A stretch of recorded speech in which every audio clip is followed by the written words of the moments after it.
Bon bah voilà, bonjour à tous. Aujourd'hui j'avais envie de parler d'un sujet, de quelque chose qui est très connu, enfin que tout le monde entend parler mais que personne ne comprenne. Donc on va parler de la fibromyalgie. Alors qu'est-ce que la fibromyalgie, en votre avis? Est-ce que c'est juste une personne qui a mal? Est-ce que c'est juste une maladie neuropathique? Est-ce que c'est juste un jargon pour dire à une personne, bah vous avez trop de trucs, on ne sait pas ce que c'est? Est-ce que c'est juste une inflammation?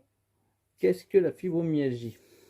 Alors, j'avais envie d'évoquer ce sujet-là, car il existe des tests, des tests pour diagnostiquer le degré de fibromyalgie qu'on a, qui se classe en moyenne entre 0 et 6 sur 6. Donc, c'est-à-dire que, on va dire, entre 0 et 4, vous êtes à 60%, au-dessus de 5, vous êtes à 80%, 6, vous êtes à 100%, ce qui est mon cas. Donc, je parle de choses concrètes. Au début, on partait sur de la fibromyalgie car il y a des tendinopathies sur tout ce qui est membre inférieur, supérieur.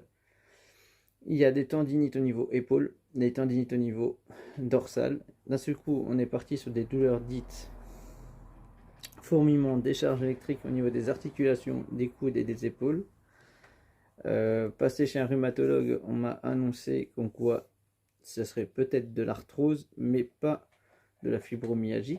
Donc du coup, on change le terme, parce que quand on n'a pas de nom, on est fibro. Quand on a un nom, il le bascule sur autre chose.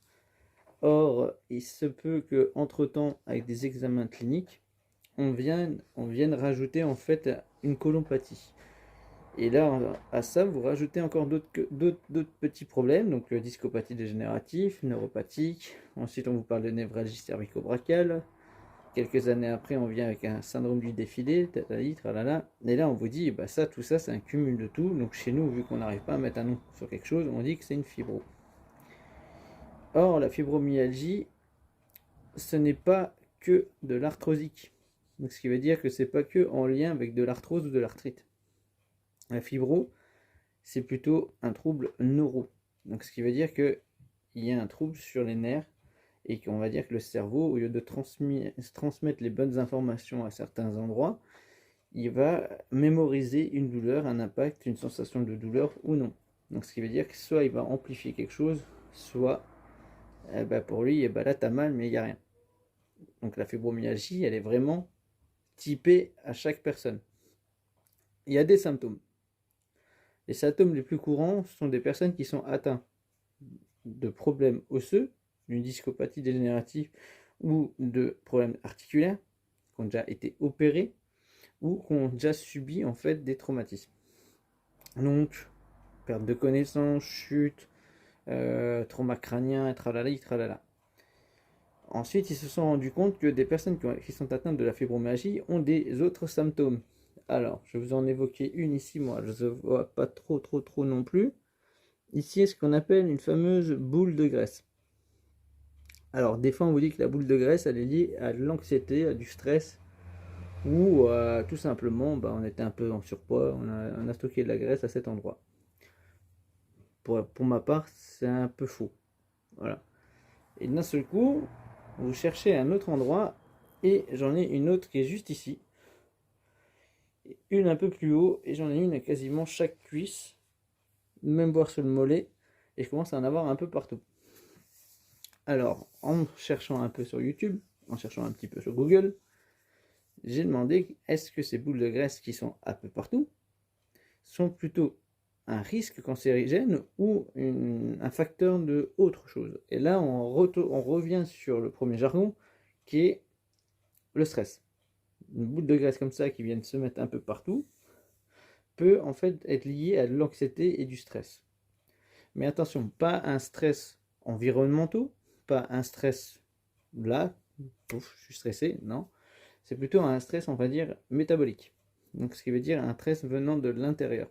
C'est notre corps qui se met en stress et qui va développer des substances et qui va créer des hématomes ou des boules de graisse ou des kystes ou des abcès ou autre chose. Il se fut que pendant 2-3 petites années, pour écarter tout ce qui était spondyarthrite, polyarthrite et arthrite rhumatoïde, donc rhumatisme, donc le axe psoriaste, on m'a fait faire la BH27, qui est une prise de sang en facteur génétique, qui plus souvent est négatif. Très rarement positif, mais quand elle est positive, c'est bizarrement certaines personnes, même quand c'est positif, ne présentent pas en fait les symptômes. Et plus tard, ils en vivent très bien. Sauf qu'une bonne catégorie des personnes comme moi, on se retrouve avec des symptômes. Ça veut dire qu'on rentre dans des clichés. Du fait que le rhumatologue il dit que non, la prise de sang est négative, on ne voit pas de problème au niveau des iliaques, donc des sacroiliaques ici, on se dit il n'y a pas de spondyarthrite, pas de polyarthrite. Par contre, il y a de l'arthrose. Donc, on va rester sur l'arthrose. Et puis, au fur et à mesure du temps, on se dit, bah tiens, qu'est-ce qui peut aussi signifier une fibromyalgie? Bah, on va aller voir tout ce qui est intestin. Donc, intestin grêle, colopathie, le côlon, enfin, tout ce qui est digestif. Car souvent, une maladie de ce type-là est liée avec un autre trouble.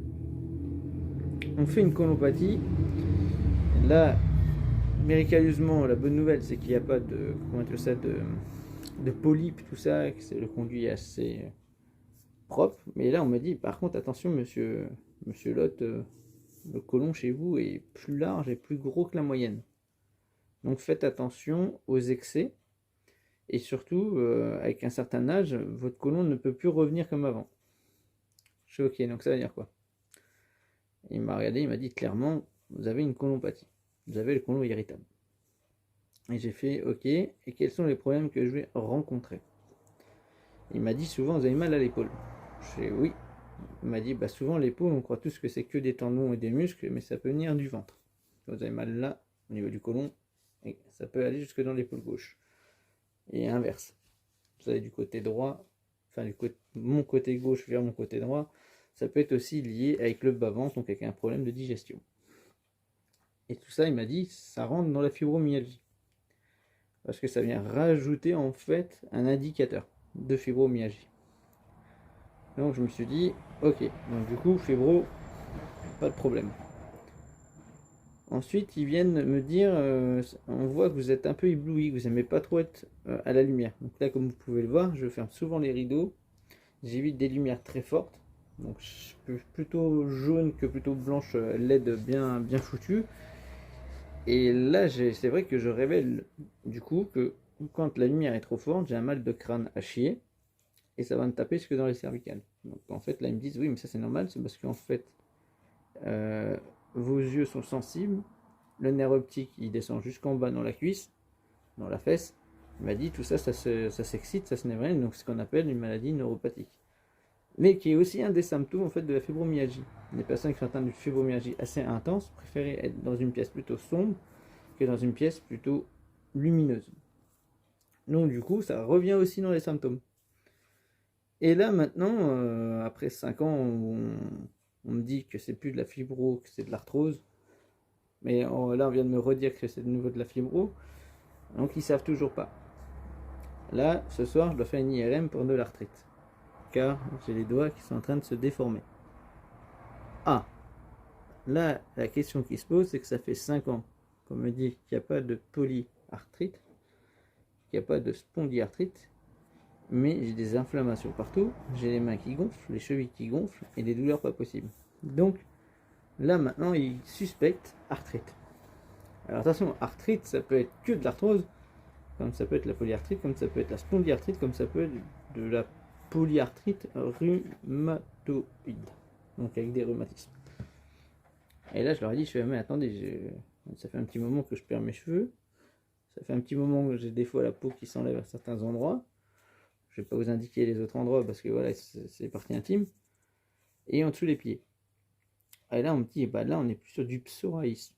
Donc, une polyarthrite, rhumatisme, psoriasis. Donc là, je rentre vraiment dans les symptômes principaux pour quelqu'un qui est peut-être en train de faire de la spondyarthrite ou de la polyarthrite. Sauf que, attention, je suis négatif au niveau de la prise de sang. Donc, du coup, je leur ai dit, j'ai fait ok, d'accord, ça marche.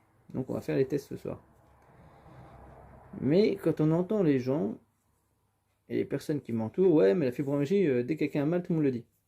Tout le monde est fibro. Non. Non, non, attention, non, non, non, non. Fibromyalgie, je peux vous dire que tout le monde ne l'est pas. Car une crise de fibromyalgie, il ne vous faut pas des effervescents ni du tramadol. Quand vous subissez une grosse crise de fibro, bah, je peux vous dire que bah, vous en chiez pendant un jour ou deux.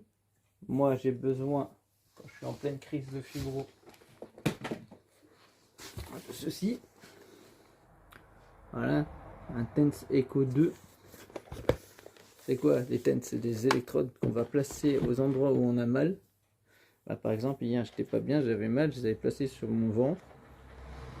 Et bah, pas de bol, je me suis endormi avec. Bah, ça veut dire que si je me suis endormi avec, c'est parce que ça m'a fait du bien. Là, je vais peut-être la mettre un peu sur l'épaule, parce que j'ai l'épaule qui se réveille. Mais voilà, sans ça, ça apaise pas. Et c'est pas quelque chose qui enlève la maladie, hein. C'est juste pour adoucir en fait la douleur. Ensuite, il y a des traitements que tout le monde peut avoir. Il y a la prégabaline, prébaline, il y a plein de trucs comme ça. Sauf que bah, moi j'ai un côlon irritable, donc je suis intolérant à beaucoup de choses. Donc l'intolérance fait que je peux pas me soigner. Anti-inflammatoire, je peux pas parce que je suis sur anticoagulant, et ainsi de suite, et ainsi de suite. Voilà. Efferalgan, vous allez me dire en Talgique, je peux en prendre. Non, j'ai une hépatite du foie. Donc le foie est déjà bien abîmé. Ensuite, j'ai un traitement qui s'appelle la Ritaline Medikinette qui est assez costaud déjà pour mon bide et pour mon foie. Donc, on ne peut pas trop s'amuser à essayer tout ce qui est médicamenteux. Donc, du coup, le seul moyen de soigner et de gérer une crise, c'est le mouvement. Donc, le mouvement, on va dire non brut. Donc, ça, c'est un peu particulier. Parce que chez moi, le non brut, ça n'existe pas. Une fois que je suis engagé dans un truc, j'y vais à fond. Mais par contre, voilà. Tennis de table, par exemple. J'arrive à jouer. Quand je joue, j'ai peut-être mal, j'ai peut-être ma sciatique lombalgique, j'ai la chloragique, j'ai pubalgique, j'ai vraiment, voilà, j'ai 16 vatelles de toucher, 10 hernies de partout. Bah, j'arrive à jouer au tennis de table. Voilà, ça me fait du bien. Quand je joue, j'y pense pas. Ça endort, en fait, on crée de l'endorphine, de la dopamine, de la sérotonine. Tout ça va venir dans le mouvement et dans l'activité sportive. C'est pour ça que il est conseillé pour les personnes atteintes de fibromyalgie de bouger. Attention, bouger dans des sports de type doux. Donc karaté, boxe, jiu-jitsu, judo.